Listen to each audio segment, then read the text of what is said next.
Hi guys, Lynn Kending here again and welcome back to my channel. So today's video ay ang ganap natin nung umuwi tayo ng probinsya and ito nga nag-content tayo sa isang gasolinaan. Nakaka-excite pero nakakahiya din siya. Pero enjoy lang guys. Let's go! Alam niyo ba kung bakit ako bumalik? Kasi kala nila magpapagas ako. Sabi ko, content lang po. And there you go!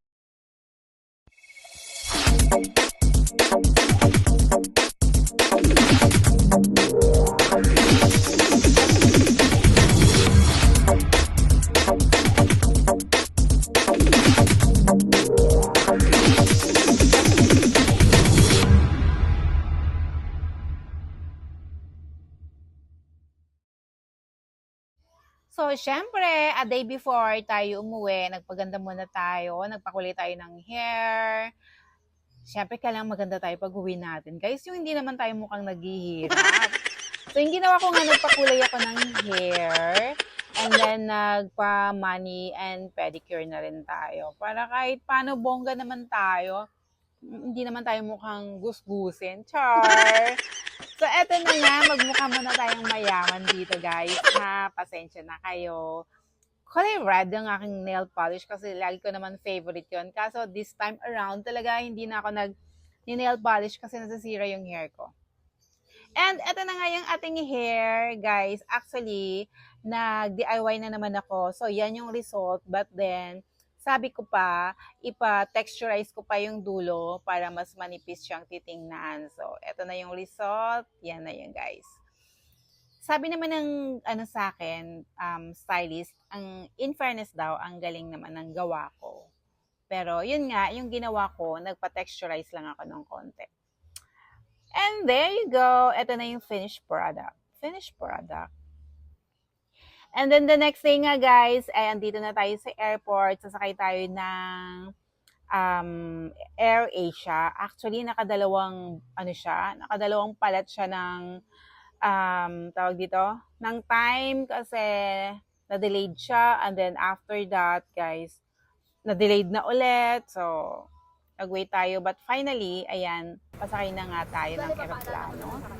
And syempre, as usual, diba, mag-content tayo. Sayang naman yung uwi natin. And finally, nakarating na nga tayo ng Kalibo, Aklan. Dahil dito ako susunduin ng kapatid ko at ng kanyang partner, pati ng aking pamangkin. And while doing that, mag-video muna tayo inside ng airport. So, ito yung airport ng Kalibo, guys. So, this time around, hindi siya masyadong puno. And ayan na nga yung pamangkin ko, binideo ko. Pero hindi ko alam kung nasaan na yung video na yan. But anyway, diba? Yan ang namin, guys. Yan ang pick up namin at yun yung kapatid ko. Diba? Parang galing lang akong abroad. Merong sundo. And by the way, guys, alas 12 na pala ako nakarating. Dapat 10 o'clock. Kaso nga, diba, 2 beses na delay. So, 10 o'clock na ako. 12 o'clock na pala ako nakauwi. And yan nga, wala kasing inasal sa amin. Walang mang inasal, kaya dito tayo kakain.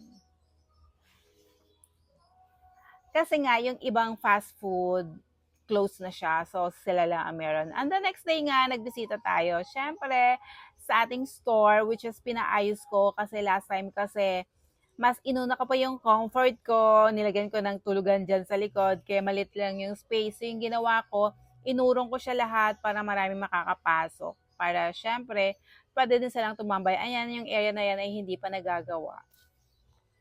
And then, dami kong plano kasi guys, dahil yung nagkataon din na yung tatay ko na mild stroke. So, yung pagkakataon na to ay sinulit ko, like, pina-check up ko yung tatay ko, pinalaboratory ko. So, ayan, nagaling na kami ng Barbaza Antique kung saan kami nagpa-laboratory. And matagal ko na tong gustong kuhanan. Yan yung papasok sa amin galing from San Jose. So, ang ganda, no? Dami kong nakikitang ganitong views. But, yan nga, papakita ko rin sa inyo dahil sobrang ganda, sobrang ang ganda ng nature dyan, guys. Kung gusto nyo mag-shoot, lalo na kung mga may drone kayo, super ganda. And eto na nga, nagre-ready na tayo. And yan si Pepper. Ano na eh? Minimalist. Walang kagamit-gamit. Pasko pa sa amin. And ayan na yung ating naka-reading gamit. Packing time. Wala kasing tinapay sa amin. Charot. It's packing time. Yung aso namin. Hindi ko alam kung askal to. Kasi gusto laging nasa labas. And then, bago nga ako umuwi guys, ay sinilip ko ulit ang aking tindahan. And then, make sure na ma-display na lahat and konti na lang yung mga hindi na di-display para magbibigay ng instruction kung ano pa yung dapat gawin. So, medyo okay naman na siya. Satisfied naman na ako at alam ko na, alam mo yung makakapasok naman yung customer kasi last time, sobrang liit lang ng space outside. So, dito, pwede na silang pumasok at magpalamig ng konti. Then, eto na nga guys, ayan na lang yung kulang. Yung sa upper part layer ng estante na yon. So, sayawan muna natin syempre, di ba? Alam nga namang hindi tayo commending dito sa ating store. Bida na natin to. Kaya yung mga malalapit dito sa Tibeo Antique na mahilig magpaganda, damit, sapatos guys, pwede kayong pumunta dyan.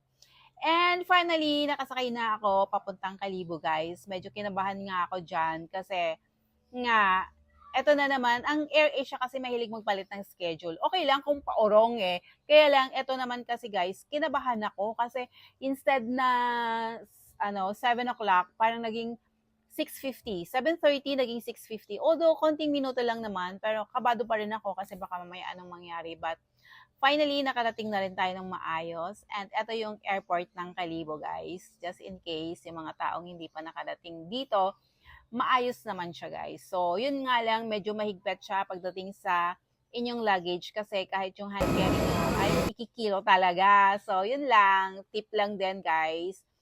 And eto, sasakay na rin tayo ng eroplano. Medyo hindi nakaka-enjoy yung bakasyon ko na to kasi 6 days lang and at the same time, nagkaroon pa ako ng problema. Yun nga yung tatay ko. So, but okay lang kasi at least nagawa ko naman yung mga dapat kong gawin kahit papano. Yun nga lang, hindi tayo nakapag-beach, hindi tayo nakapag-enjoy dahil syempre mas unahin ko yung tatay ko. So, ayan, pasakay na tayo ng eroplano.